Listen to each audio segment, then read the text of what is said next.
All right, let's look at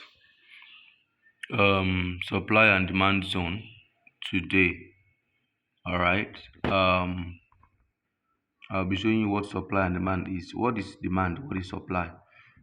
Yeah. I will always say demand. Whenever you hear about demand, that is where the market is about to buy. That is, there is a demand for a particular product. That means the market will go up. When there is a demand for something, the price goes up. That is it. And when there is a supply of something, of course, that means the selling is going down. That means people are selling. People are selling. That means the price is going down. Now, how do you mark out your demand zones and supply zone? Demand zone and supply zones are very important in forex trading because it allows you to actually enter a trade and know exactly where to exit. If you're having issues on how to enter trades and how to exit, supply and demand zones are very key in letting you know that. And most of the times entries that are done with supply and demand, 80% of the time always goes well. I will show you how I entered this trade using supply and demand, and it's still going my way till now. I will send you a picture of it so that you see what I'm saying. So I'm not just teaching you, this is something I do over time.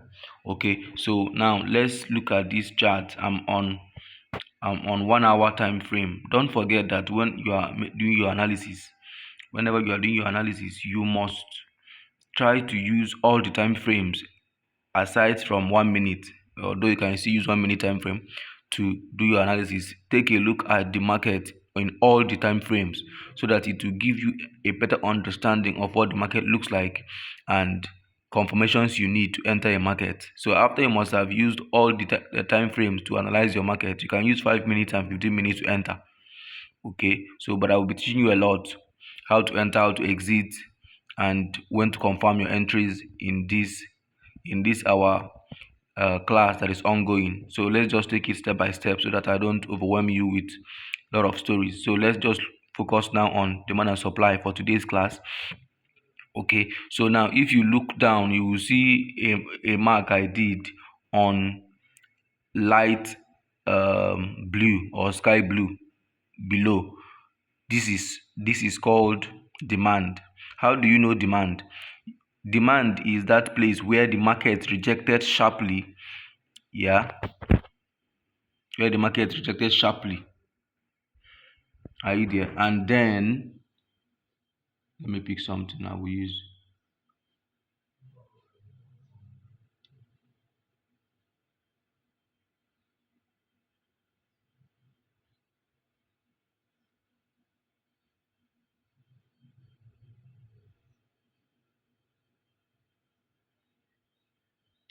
All right. So is actually the point where the market rejected sharply. I'm trying to bring the confluence, sorry, the instrument I'm going to use for to illustrate this.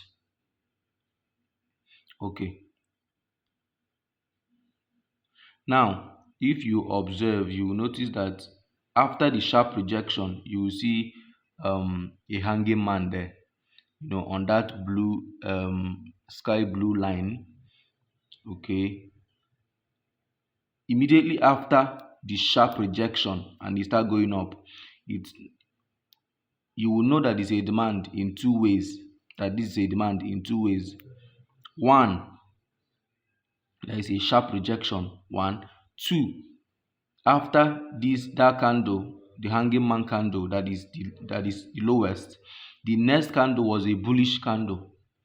That is the green candle after this one that is looking like nail. That nail shape is called a hanging man in um, in candlestick pattern. I will still teach that later. So now if you look at that nail shape, that is the sharp rejection, and then it was preceded by a long bullish candle. This is a confirmation that this is a demand. Now it's not yet confirmed yet. Now the next confirmation now is that it will break structure. Observe this green mark. The market broke it upwards. Okay, the market broke it upwards. Watch it, the market went like this, broke this green line. So whenever you see that sharp rejection, bullish candle move, that is after the sharp rejection and then is buying, and then it breaks a structure like this, it is a good indication that this is, he has confirmed or validated that this is a demand zone. Are you there? He has validated that this is what? A demand zone. Now observe something again. Look at this. Look at this place. Look at this place. Look at this place here. Someone may look at it and say this is a demand zone. This is not a demand zone. Why? Observe it closely. You will see that it didn't meet the same things I told you about here, and it didn't break any structure. If you went like this, up like this, you say yes, this is a demand zone, because by then it must have broken this structure here. But it did not. It stopped here. It stopped here and then came down. Went down this way. Are you seeing it now? So for it to be a confirmed demand zone, it must be a sharp rejection and then with a long bullish candle. It must be a long bullish candle. If it's not a long bullish candle after the sharp rejection, then it may not be demand zone. Why I said it may not be demand zone is that you can as well wait to confirm that if it's a demand zone by the market breaking a structure, which is this green mark I marked out. And there are other structures. This is a structure, okay, and the rest of them. So he has broken a structure and then kept going up. And I've already marked this trade that is going to reach here. Why is it going to reach on this blue mark? I will tell you. Now, supply and demand zone attract each other. Supply and demand zone attract each other. But before then, let me teach you what supply is. Now look at the blue line. You will notice that the blue line, this blue mark, is the opposite of this uh, um, sky blue shape. Observe it closely. Now what happens? There is a sharp rejection from it buying, and then it came with a long bearish candle.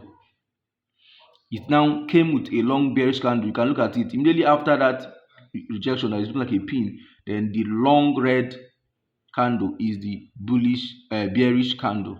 So this confirms that this could be what? This could be a supply zone, but we are not sure yet until it validates itself. So how did it validate itself? Watch it now. It moved like this and broke this structure. This is a structure. It broke it. So by breaking it, it went like this and then continued.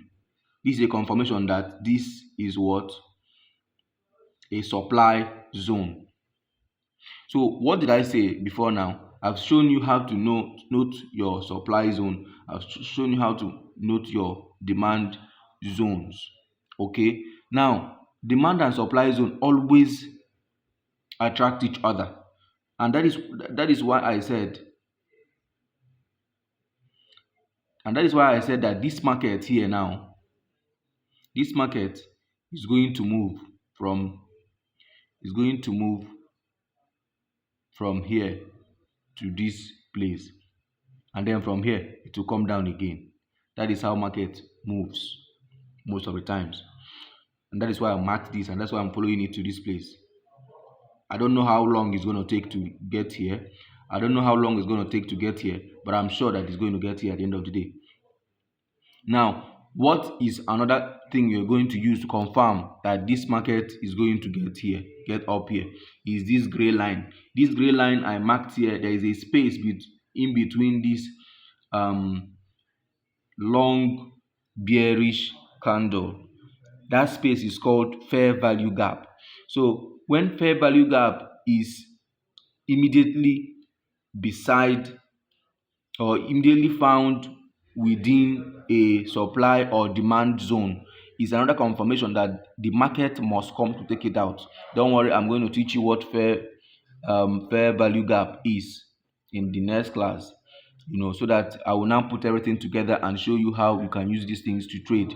But I hope you understand the supply and demand trick here and how to use it to enter a trade. Now, having observed the break of structure, you can actually enter it when you see it from the point of rejection after it has shown you that long, either long bearish candle or long bullish candle. Okay, you can actually enter it and then put your SL close and then observe it. Immediately it breaks a structure, then it's a good confirmation that this is now a demand zone, and you can stay there and let the market keep riding, and it's going to ride for a long time in your favor most of the times. Like I will always say, every technique in forex is not 100%, but by the virtue of what you know, and by other confirmations of other confluences you are going to be implementing, it will give you a better stand to enter a profitable trade. Thank you.